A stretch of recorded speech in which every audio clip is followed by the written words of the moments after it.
If you're looking for a lens that's going to elevate your filmmaking and give you back the joy of making videos, you're probably going to buy one of these 3 lenses.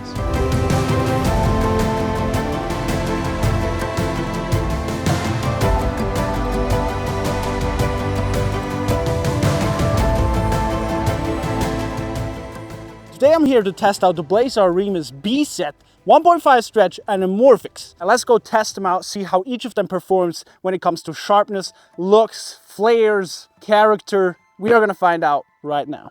These are really the first lenses where I picked them up and I'm like, yes, I do not regret buying this because it just feels so good and they really feel like cinema lenses. Let's talk about what probably is the main reason that you would buy these lenses, the look that they produce. What makes these lenses look so good, in my opinion, is the character that they have. The edges kind of get very soft, you have that classic barrel distortion, but it isn't overwhelming. Most of us have added these letter boxes on top of our regular videos before. Here actually this is happening automatically because you are squeezing that image. And that's maybe something you didn't know. You can only shoot kind of the 2:35:1 aspect ratio with these, which you are used to from watching movies. Let's compare these anamorphic lenses to your regular Sony spherical glass. And here's a straight comparison between an 85mm anamorphic lens and its spherical equivalent. And as you can see, the Sony feels tighter. Vertically, it obviously is 85mm, that's why it says it on here, but horizontally, it's more like 50mm. Now, as you can see, they feel movie-like, and this is what they really tried to do here. And I think they did succeed. Let's get to flares, which is something that we all admire about the anamorphic lenses. And as you probably saw already in a lot of clips, the flares are there and they are very present. If you hit just the right angle, sometimes you even get that crazy rainbow flare, which I was like, what in the world is going on here? Maybe it works for 1 or 2 shots, whatever project you're working on. And depending on the angle, you get this separation. So yeah, if you are into flares, this is gonna be flare heaven around here.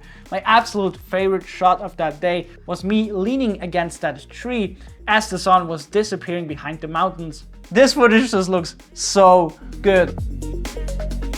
Here I wanted to test the sharpness and the bokeh of all of the lenses. From our regular lenses, we are used to shooting wide open to get as much background blur as possible because it just looks so good, especially on the longer ends like the 85 and the 125. With the background compression that these lenses give you and the anamorphic waterfall bokeh that you get, shooting wide open will really almost give you kind of an overwhelming bokeh. So shooting at a lower t-stop does not only help you with sharpness, but actually probably is going to make your footage a little bit more pleasing to look at.